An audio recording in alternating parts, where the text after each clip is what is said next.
Hey, welcome back to Speaking of the Village. I'm your host, Dawn Thompson, with my co-host, Nicole Harlot, and we are joined today with Jaimie Zaki. And today we're going to dive into some lactation, breastfeeding, all that good stuff in today's episode. So welcome, settle in, grab your cup of coffee, or if you're on a walk right now listening, we're so happy that you're here. Thanks for joining us. Jaimie, thanks for being here. Hi, thank you so much for having me. Thanks. Well, before we started recording even, we were already talking about diving, the things that we want to talk about today. And the big one for me as an advocate in maternal health and how, I'm constantly talking about interventions because so many women are now receiving interventions in order to give birth, which of course in most cases is not necessary, but it's happening anyways. And I would love to really just dive right into what that looks like, because people don't understand how these things can impact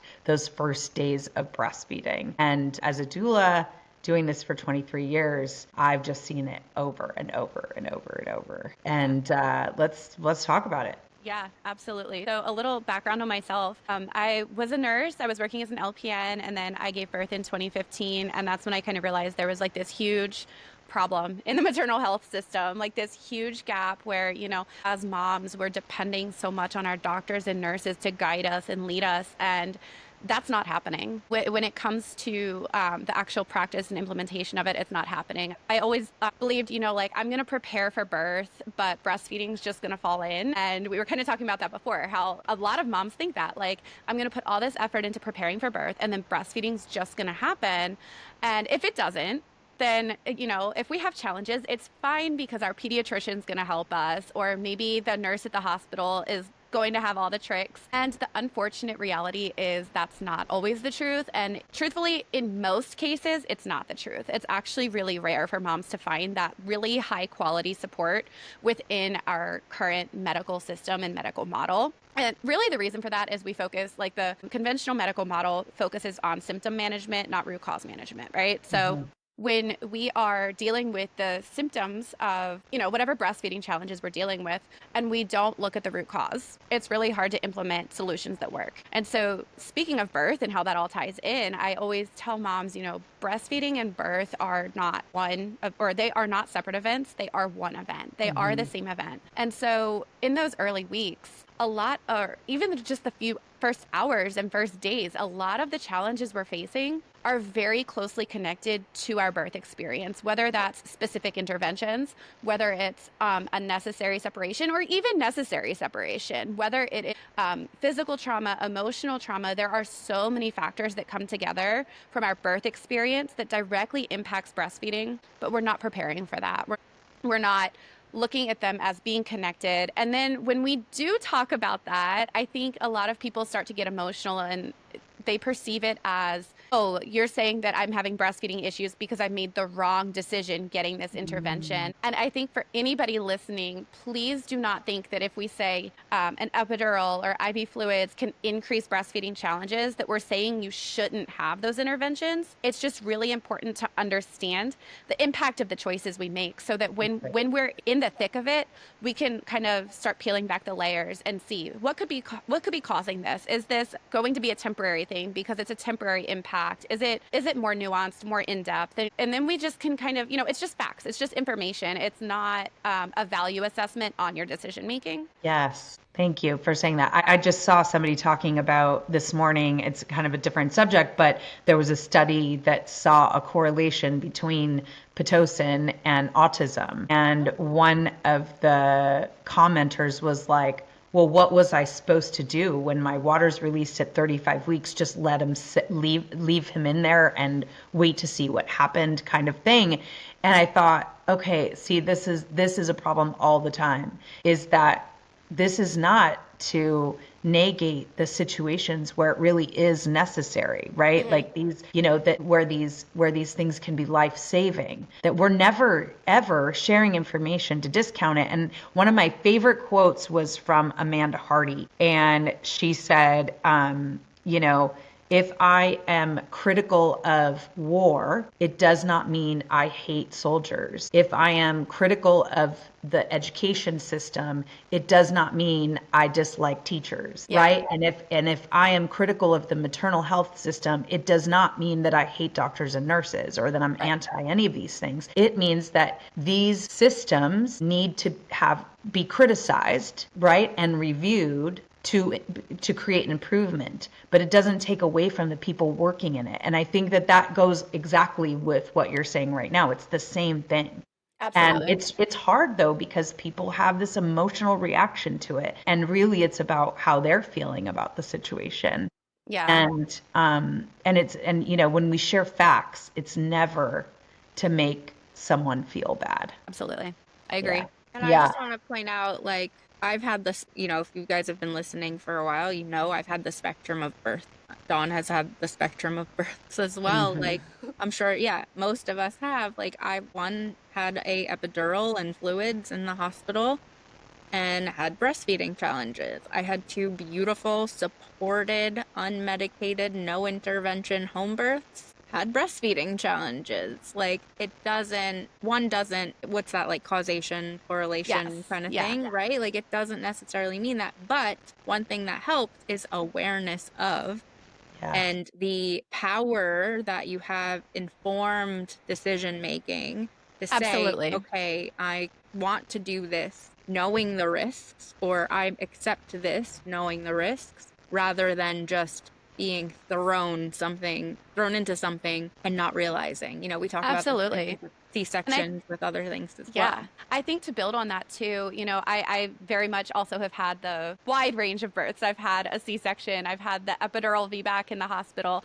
and I've had the 2-hour birth center birth that probably would have almost been a home birth. I've had 2 home births. Like, I've had that wide range as well, and I've had breastfeeding challenges with all of my children. And some of those challenges were not impacted by birth, right? But how I handled them absolutely were impacted by my Yes. mental health and how I was impacted by my birth experience. Right. So when I'm a first-time mom who had an unwanted C-section, had my baby unnecessarily separated from me, and I'm dealing with so much emotional and physical trauma from that, and then I have breastfeeding issues, I'm dealing with a distrust in a system, right? I'm dealing with a system that's not helping me the way I'm asking for help.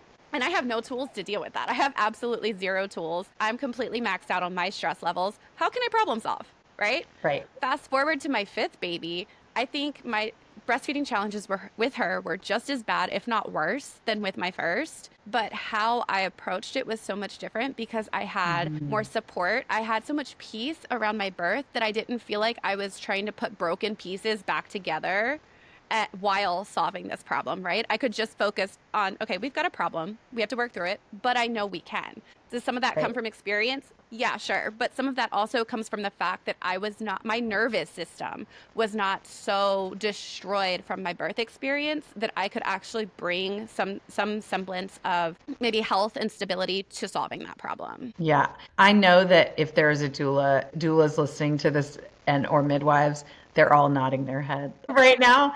But also I think that I want to go into some specifics, particularly induction of labor or having an epidural, because, in order to have those things, you have to have IV fluids. Mhm. And I think that it's such a tragedy how often people don't understand how they're never told. They're not leaving the hospital and saying, okay, now breastfeeding might be a little more challenging because your body is so engorged with all of these fluids. This is Yeah. not normal. This is not normal.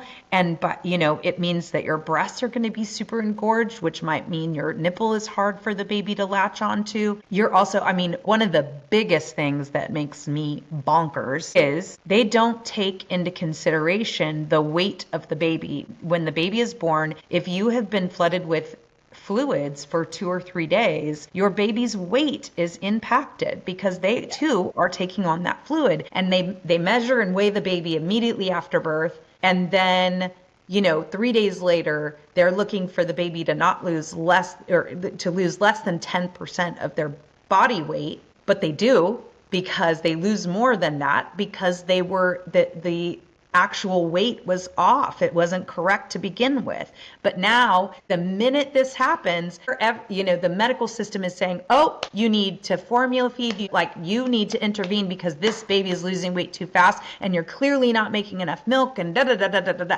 And it just steamrolls them. Yep. Yeah, no, I 100% agree with you. Like, as you started the sentence, my brain's going and you're saying exactly what's in my brain.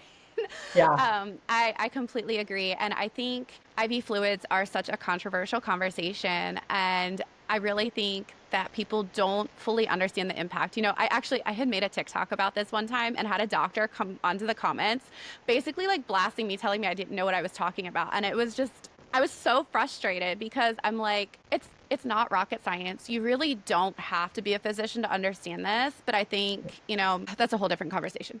Yes, But it is. I find it so frustrating because it's a two-pronged problem, right? First, we've got this baby whose weight is highly influenced and highly skewed that leads to now we think that we are losing so much weight and we have to supplement and all this stuff. And not only are we maybe, pushing formula without good advice on how to protect breastfeeding in the process, but mom feels broken. So there's an emotional component. So now she's like, well, why am I even going to bother trying, right? Now you've got the baby also not latching well because we've got this engorgement, like you said. Well, if the baby's not latching well and not removing milk well, maybe they will be losing weight for real because they're not getting the milk. So now we've got this like super layered issue. And as an IBCLC, it's always a really interesting perspective because we're working with the dyad, we're working with the mom and the baby, and we've got to take both of these factors into consideration, right? And we have to look at the whole person. So we're looking at the whole birth experience, how that impacted both of them.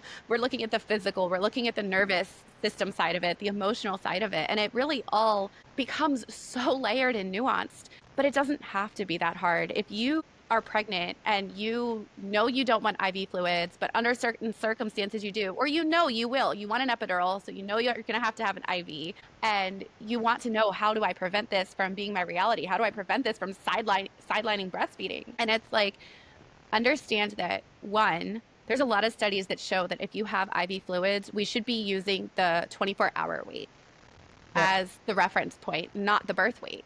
That's right. If your baby is, you have this skewed weight and you've had these IV fluids, we expect like one pee diaper on the first day. So if your baby is blasting through pee diapers on the first day of life, that's a sign they're excreting all that fluid. That's so right. We know it's a fluid problem. It's not a breast milk problem. So those are just a few things that we can look at. And if you know that, then you can have confidence in declining that formula. You can have confidence in pushing back, right? And then if we are looking at, sorry, I got really excited and then I just lost my train of thought. I hate when that happens. And then we're looking at the latching side of things. And like you said, we're engorged. A lot of moms will say to me, they're like, well, breastfeeding was really easy for the first 24 hours. And then all of a sudden my baby couldn't latch anymore. I'm like, okay, well, that engorgement, your engorgement was a problem.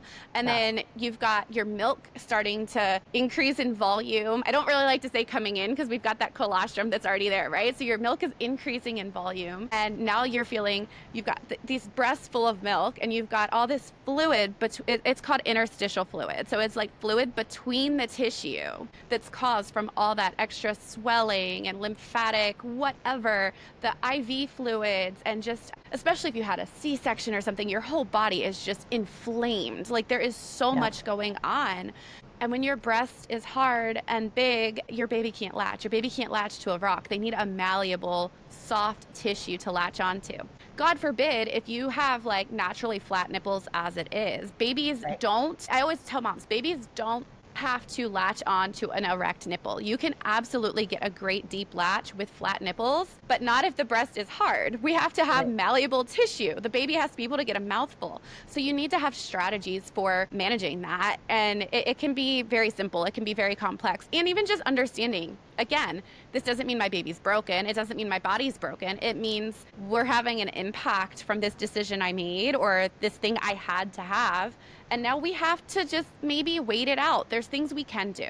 There are always things we can do, but sometimes it will take time, and that's okay. We don't have to just... Let's talk about that, though. Let's talk about what can they do. So they're super engorged, baby's not latching, maybe they have flat nipples, maybe they don't. but they're having a challenge. So what are some of the things that they can do?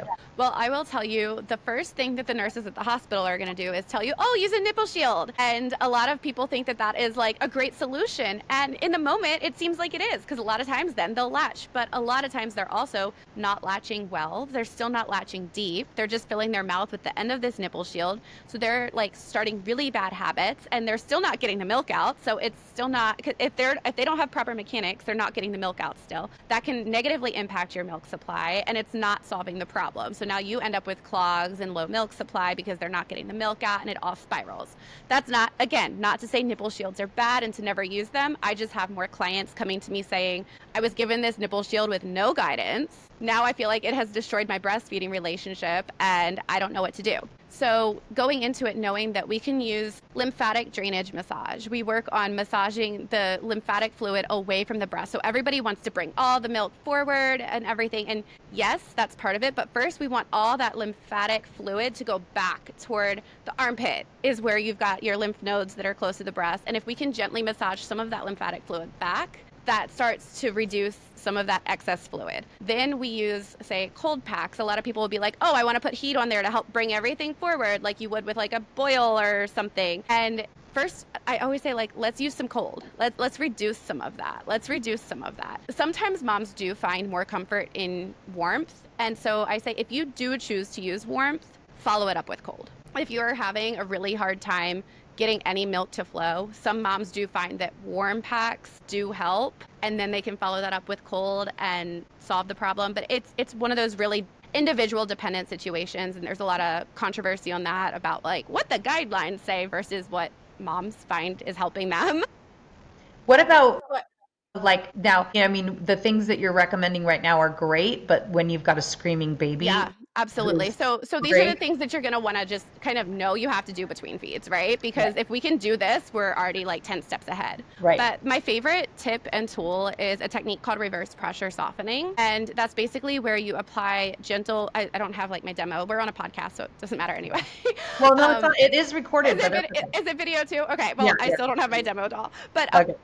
Actually, I've got this little stuffed animal that would work very well for people who are watching the recording. If we imagine this little raccoon is a boob and the nose is the nipple, if you were to put gentle pressure on either side backward for about 10 to 15 seconds and continue that all the way around, that will send fluid back. And now we've got soft tissue here. So where it was hard, now it's soft. And we can make it just that much easier for baby to latch. It can be a game changer. A lot of people want to pump milk to make it easier for baby to latch, but then you're bringing it all forward. So it's not necessarily making it easy to latch. They think, oh, I get the milk out, it'll be soft. But if it's engorgement that we're dealing with that's from like excess fluid and all these other factors, that approach of pumping first is not necessarily going to help. Additionally, using reflexive latching techniques is going to help your baby get a deeper latch. And a lot of times we are kind of taught these very forceful latching techniques that don't work with our baby's design. So if we've got a rock hard breast and then we're working just against our baby in having a tucked chin and not kind of giving them a step by step, using their reflexes to get that latch, now they're fighting because we're pushing on the back of their head and we're triggering all their reflexes the wrong way. They're stressed out, they're hungry, but they don't actually want to latch because the reflexes we're triggering are out of order. And so they don't want to feed. It seems like they're working against you and we're not working with each other. And it just kind of all becomes a perfect storm. So understanding the techniques of just how to handle the breasts, first of all, so that they are able to be latched onto, and then understanding how to work with our babies for a reflexive, deep, comfortable latch can make the whole process just a little less stressful. And what does that look like? I just want to point out too, from a listener perspective, like, don't get overwhelmed by everything that she's saying. The one solution is what we talk about all the time, is that there is support for you. You don't need to be versed on all the ways to get your nipples to work, to get your milk to come in, or it's there, or to get it forward or backward or anything. I love everything you're saying, Jaimie. And like, as someone who had 4 children and like knows the challenges and things, to me, I'm like, I could have used that there or there. But as first time mom, if you're listening, like the one thing I want to make sure is that we're not overwhelming you. Yeah, absolutely. And I do have a tendency to get excited with it. No, and we all do, right? Like, but I just like to bring us back to say, like, that's the whole point of the village, right? There is help. So one thing that you can do is seek support if you're Absolutely. having challenges. And that support is not from your pediatrician. I will say Yes. that again. Oh my gosh. That breastfeeding support is not going to be best received from your pediatrician. It's going to be best received from an IBCLC like Jaimie, even a CLC. Your doula probably still has more breastfeeding training than your pediatrician. Yes. So those are the people you want to enlist first. Yes. Because not for nothing, the pediatrician is likely going to say all of the things that we said in the beginning where, oh, you need to supplement, your baby's not, like, they're going to go by their little chart and tell you that you're not doing enough, where that's not the reality.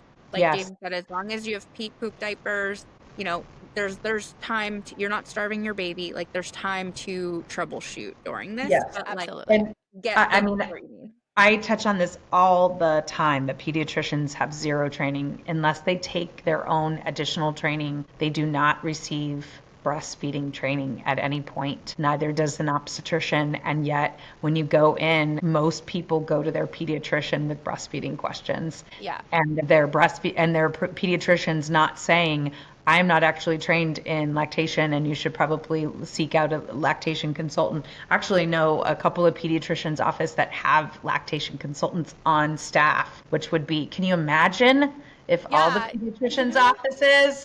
I always had mixed feelings on that, to be completely honest with you, because with my oldest, they did have a lactation consultant on staff, but it was still a 10-minute visit because they're trying to get you through.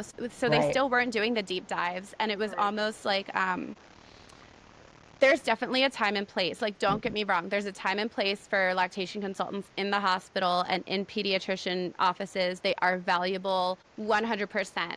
But there kind of are some challenges to the care they're allowed to provide when they are answering to a doctor or answering to a corporate facility versus answering to the parents. And that's something you always have to keep in mind as a parent is the care that I'm receiving, is it based on policies and guidelines, or is it based on facts and truth? And sometimes those two things don't always overlap, and that's with all forms of healthcare. So that's when we get back to that broken system, right? So we have to definitely kind of balance, like, having those, just because your doctor did send you to an IBCLC, that is fantastic. Make sure that you're still getting that good personalized care that you deserve. Don't just look at titles. IBCLCs, lactation consultants, we're just like any other specialty. Some of us are really good at what we do. Some of us are not so good at what we do. That's humanity. And you really, like, don't think that just because one lactation consultant said XYZ,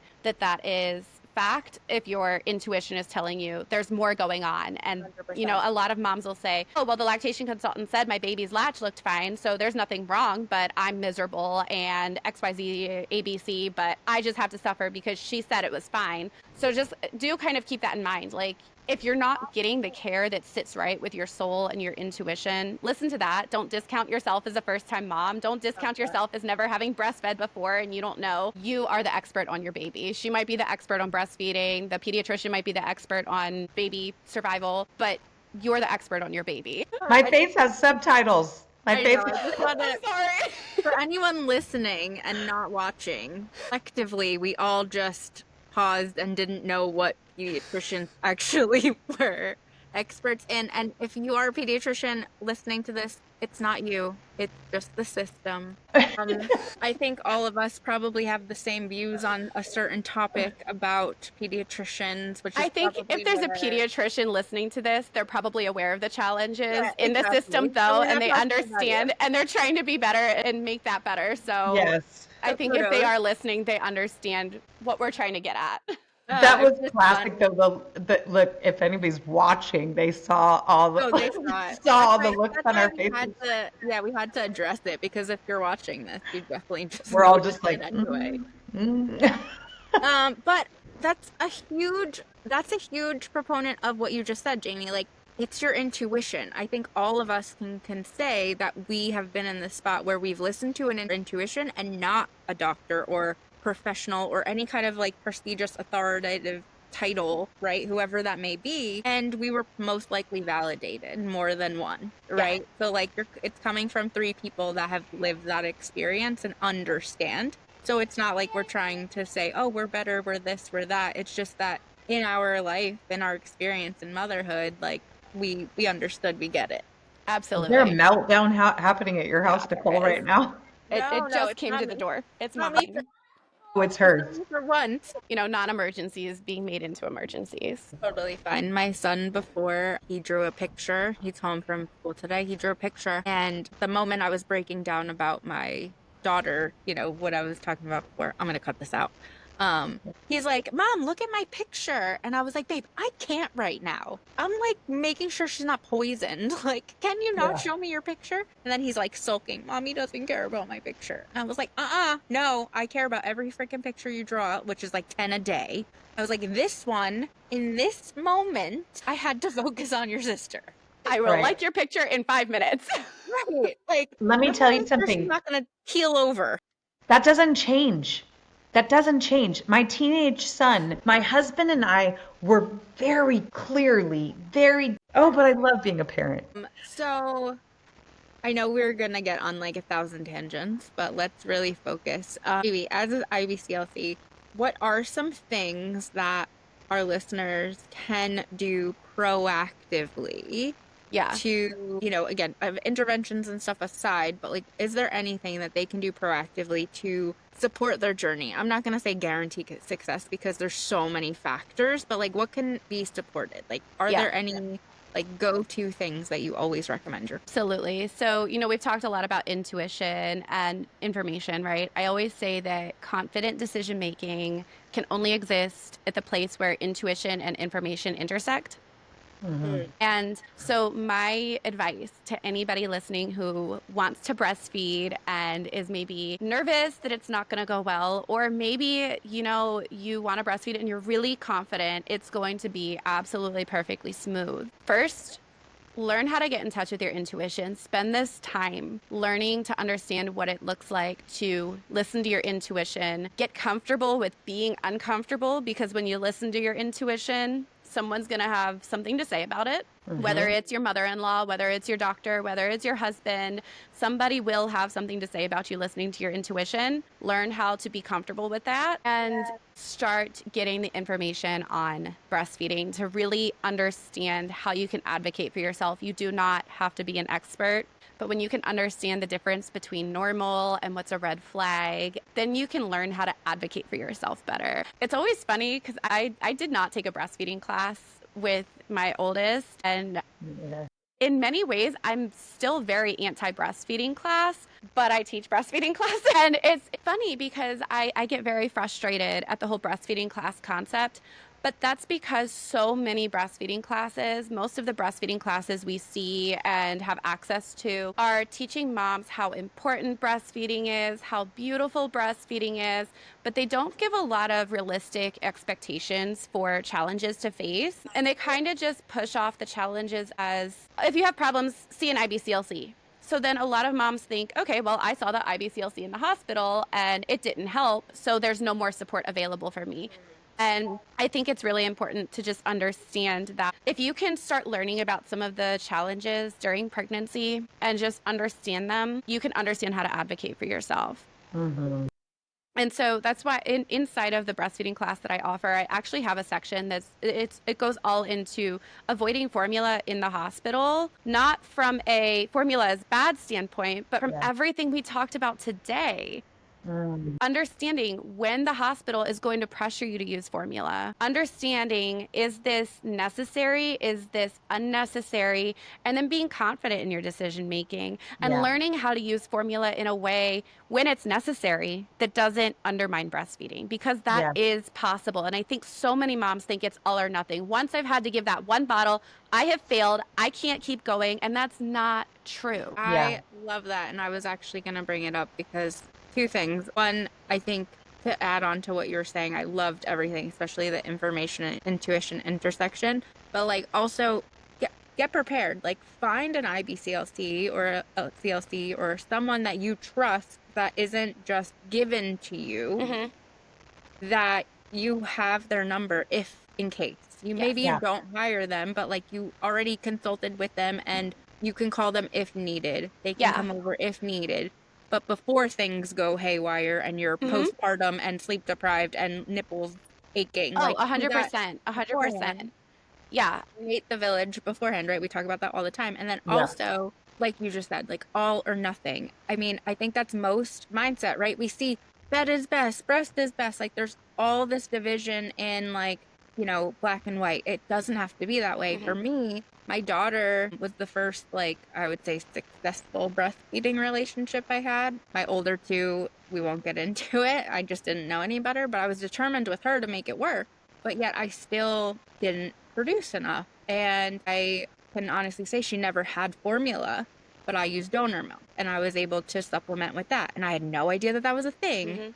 And, informal milk sharing was a thing. And most people don't. And I think we had Kelly on a couple months ago at this point, but there's definitely ways to go about that where if baby's still getting breast milk, it may not be yours, but you're still getting it. And then I totally plan to do that with my son, who's now 14 months. And it worked for a little bit, but for whatever reason, like I couldn't find a lot of donor milk this time. And I was like devastated. I got to like 8-9 months and I was like, oh, it's just it was wearing on me to find new donor milk all the time. And we supplemented with formula. And I still, like, again, 14 months yesterday, like, we're still nursing. He still nurses, like, all night long. Whenever I'm around, he nurses. But, like, now he's 14 months, he doesn't get formula. But for that, 9 to 12, it was, okay, we found a really good, brand that if he was only formula fed, we probably wouldn't have been able to afford it, quite honestly. But because it was just supplementation, we went with that higher premium brand. And a part of me grieved a little tiny bit. But then, like, I realized, like, oh no, I'm still doing the best for him because Yeah. he is thriving and, all of the stuff. Just because I supplemented with formula doesn't mean I totally stopped breastfeeding. Right. And I think that's where people feel like you said, oh, I gave him one bottle, I failed, I'm done. I have to not do it anymore. So I My- want to make that clear. Yeah, with my second, I had to go right back to work within 6 weeks.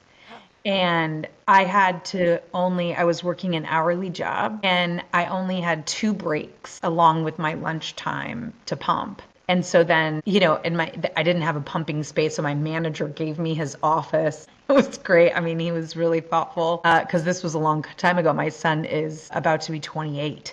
So this was 28 years ago, which was a big deal to have somebody offer their office, your manager to office it. That just like, there weren't even rules that they had to do that at that time. So, but pretty quickly, I was not making enough for him, right? So I would pump during the day, I would breastfeed him overnight and in the morning before we went to the daycare. But otherwise, it just very quickly, I think by the 3rd month, there was not enough. And so he just did that. He started doing both things. And then suddenly, literally one night in the middle of the night, he absolutely refused to breastfeed. Just refused. He was screaming bloody murder, would not breastfeed. And I was devastated, and he would never went back to the breast ever again. But I continued pumping 3 times a day, and he continued to get breast milk for 9 months, as long as I was able to do that. But, any amount of breast milk is a good amount of breast milk. Absolutely. Right. And so I want people to know that that's, Yeah, just, there's so much strength in, even if it's just a little bit of colostrum in the beginning that they gotten, you've done something so wonderful and given them such a gift. I do want to go back and touch on what you were saying about finding an IBCLC during pregnancy to be able to call. A lot of people don't realize that lactation consultants do prenatal lactation consults, and that can be such a great option, especially if you don't want to take one of those classes because you feel like the hospital class is maybe not trustworthy. Maybe you took the hospital birth class. I've had a lot of moms say, I took the hospital birth class and all I felt like they were doing is teaching me how to be a good patient. So I didn't feel like they'd teach me anything in the breastfeeding class. So I skipped it. And so if you do feel that way, doing a prenatal breastfeeding or a prenatal lactation consult can be really helpful because it can help, first of all, address your specific fears and concerns, but you can also kind of get a screening for any red flags or that you might have extra breastfeeding challenges. So if you have conditions like you have a thyroid condition, you have PCOS, you're dealing with gestational diabetes, like anything that might make breastfeeding a little harder for you, you can kind of have a game plan and an expectation that we don't know if it's going to cause challenges or not, but there's the possibility you could be at an increased risk. So now you have a plan and you know where to turn and you don't think, oh, this isn't working, I'm just broken and there's no reason why. Like you already are 3 steps ahead. You know, Yes. just knowing that there's the potential for that, but there's solutions and you kind of maybe have a game plan for what to do in that situation until you can get that appointment with the lactation consultant, right? Yeah. It can And give I you just a also, little more peace and hope. for sure, but I also think, as a doula and postpartum doula especially, I see mechanics issues almost every single time. Because, and I want to say this right up front, because if there's a first time mom listening to this, I want her to be thinking about this on the first time that she's breastfeeding, is your nipples do not go straight out, and therefore your baby should not be straight in front of you, right? Yeah. Like most of our nipples, a little angled this way, and that means that the baby should be all the way over so that the mouth is lined up with your breast. Because far too many people, I'm doing a demonstration, but far too many women do this, right? And they pull their breast to their baby's mouth. And then the minute they let go, what's happening? The breast, and now the nipple is pulling and causing damage to the nipple. Well, and this comes back to positioning issues. So many of us are breastfeeding in these forceful, non-natural positioning issues because that's what we've seen in media. That's what the nurses told us to do. Sit straight up, hold the baby in a cradle. And that's not always the best position. And people get really surprised when I say that. But what they don't realize is that cradle position really is a bottle feeding position that we're trying to modify for breastfeeding. If you are looking at women who, I don't want to say give birth in the wild, but who have these more free, like low intervention births, who are listening to their instincts more, a lot of times when we just kind of let them do their thing and don't intervene, what we see is they're using side lying positions or laid back positions. They're not in this straight up, force the baby on kind of like control Shoulders position. over, Exactly. back killing you. Yeah. Absolutely. And that's why I come back to like understanding your baby's reflexes. When you understand how your body was designed to work, you understand how your baby's body was designed to work, you can work together. You can be a team. You don't have to have this forceful back and forth. But if we can't even get the positioning right, the rest is going to fall off. I tell people like the latch is not everything, but it is, because it is the foundation. If you are overall, you're a healthy mom with no red flags, no reasons for supply issues, yada, yada, yada. If you can't get a good latch, your baby can't remove milk. If your baby can't remove milk, then you're going to have supply issues. So the very first thing we have to do is get that foundation of a good latch. Once we have that established, other issues, we can start ruling things out, addressing them as they come. But if we don't have that foundation, there's nothing to build on. We can't find success in dealing with low milk supply caused by PCOS if we can't figure out how to get a good latch, or as an alternative to that, have a pump that fits the right way. Because when we are trying to make our supply work with a pump that doesn't even fit properly, it's just like having a bad latch. It's the exact same situation. And so then everything spirals off, and moms always, okay. One of the things that frustrates me so much is I'd say 95% of my clients, that is not a scientific number, that's an estimate, 95% of my clients think that they are broken. They come to me with all of these problems and they believe that they are broken. And in the majority of the situations, the baby is the one with the problem. Mm-hmm. The baby is the one with the problem. The baby is not doing something right or whatever. And we're working on problems in the baby. A lot of times, mom might have some medical issues that are contributing. We just make small adjustments. But so many times moms just assume if breastfeeding is not working, I'm broken. And it's not true. It's just Yeah. not true. Yeah. I feel like we should, I was just going to ask a question about lip and tongue tie, which is like an entire episode, I I was think, all its literally own. thinking about But it too, maybe, but yeah. maybe we could, I mean, there's so much stuff coming out.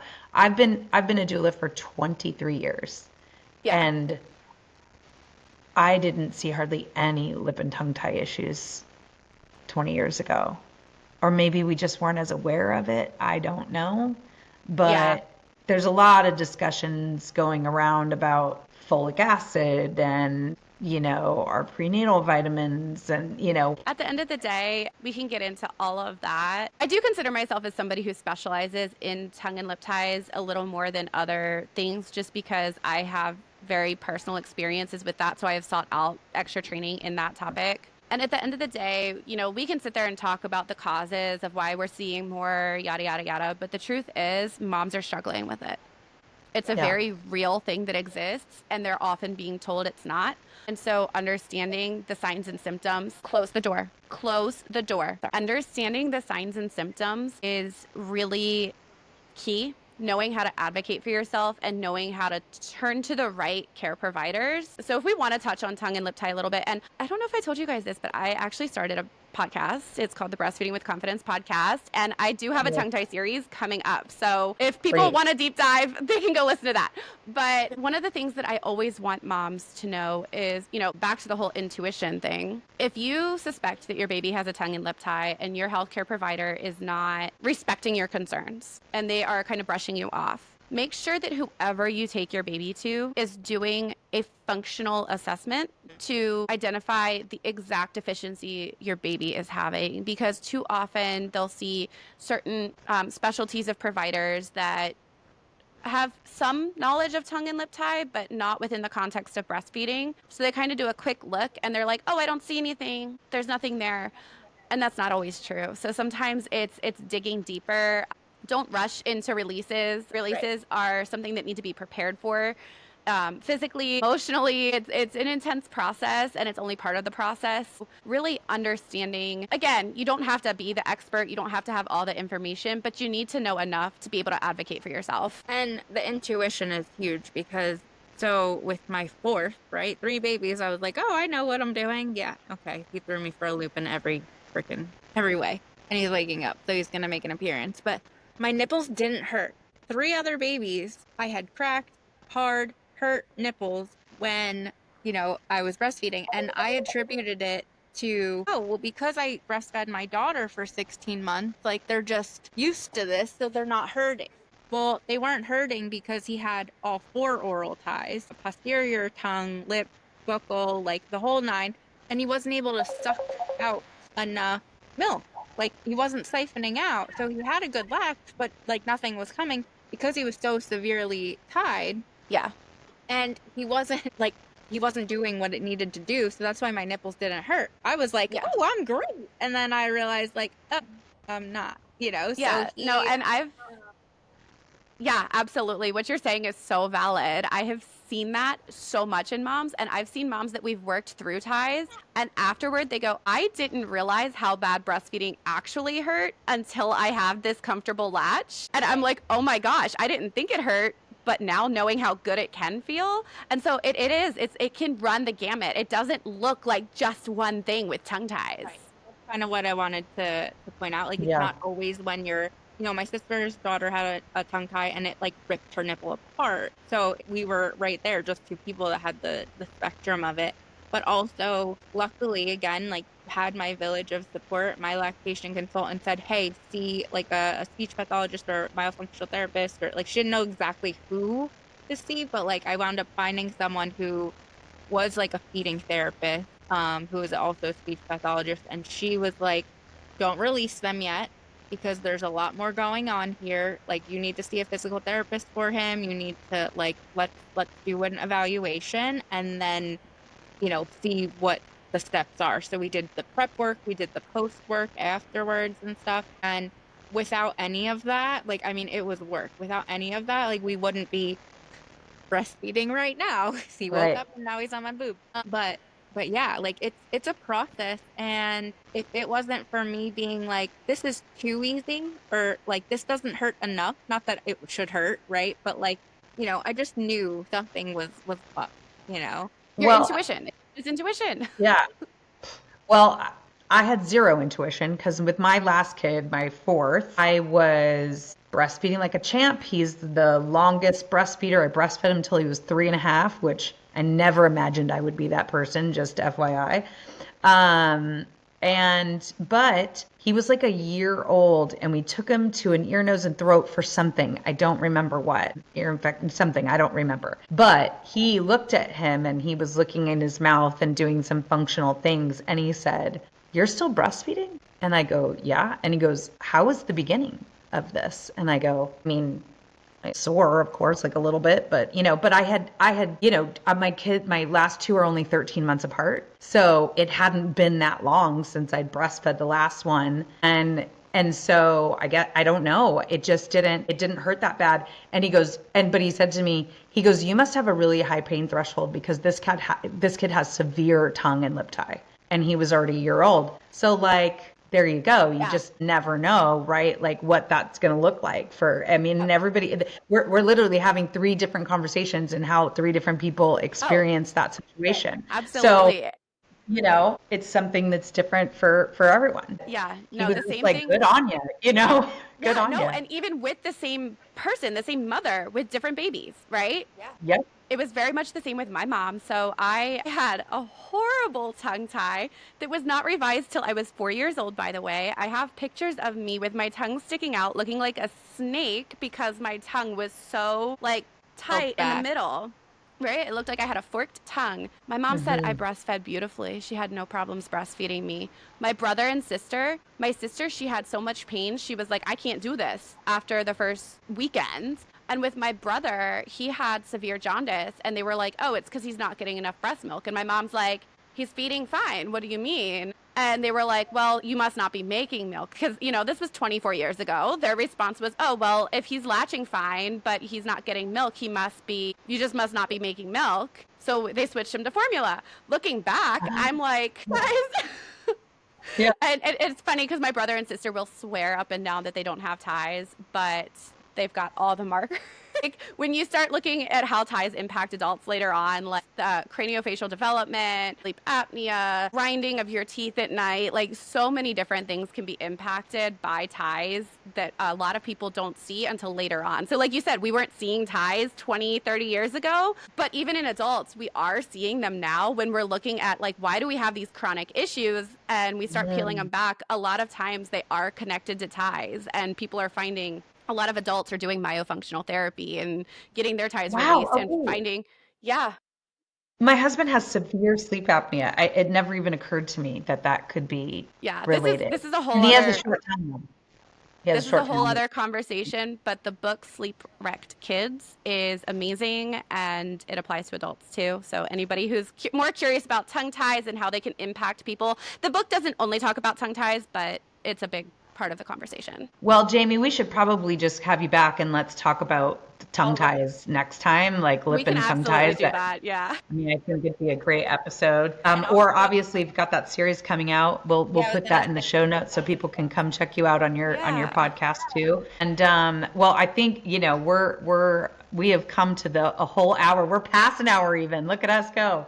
So we should probably wrap this up. And Jaimie, we end all of our episodes by asking the same question. Who do you think besides a lactation consultant is a critical piece to the village for moms? Yeah. Am I allowed to have 2 answers? Yeah. Sure. Okay. All right. So I think the first one is whoever your partner, like your husband, your spouse, your partner is critical in this. Their support is everything. So a lot of times when parents are not on the same page as their partner, things are 25 million times harder than they need to be. So absolutely your partner, even if they don't fully understand, just getting them to understand that they need to trust you can be such a big deal. And so just doing that partner work now before your baby comes is really, really important. And second, I would say anybody who is really skilled in body work with babies, because when we're dealing with feeding issues, chiropractic, craniosacral therapy can be so impactful in helping solve issues and